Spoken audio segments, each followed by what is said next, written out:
وہاں لکھا ہے کہ آپ کا ہمسایہ مجوسی تھا، آتش پرست تھا. وہ کیونکہ حضرت کا تو معمول تھا، آپ ساری رات نفل ادا فرمایا کرتے تھے، اپنے سین میں حضرت آپ قیام فرمایا کرتے. وہ ایک رات ہوا اس طرح کہ ہمسائے کے گھر سے نا مسلسل بچے کے رونے کی آواز آتی رہی. رات کو تو آپ نے جانا مناسب نہیں سمجھا.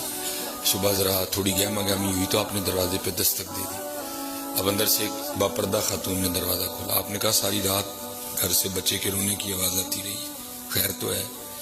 اس نے کہا میرا خاون تجارت پہ گیا ہوا ہے، لیٹ ہو گئے، اس کی غیر موجودگی میں میرے گھر بچہ پیدا ہوا. اب وہ جو پیسے دے کے گیا تھا وہ ختم ہو گئے. کتنے دنوں سے میں بھی بھوکی ہوں. میرے بھوکے ہونے کی وجہ سے اب سینے میں دودھ کا ایک قطرہ بھی نہیں. اور آج رات کو تو نوبت یہاں تک پہنچ گئی کہ ہمارے گھر میں دیے میں تیل ڈالنے کو بھی نہیں تھا. بچہ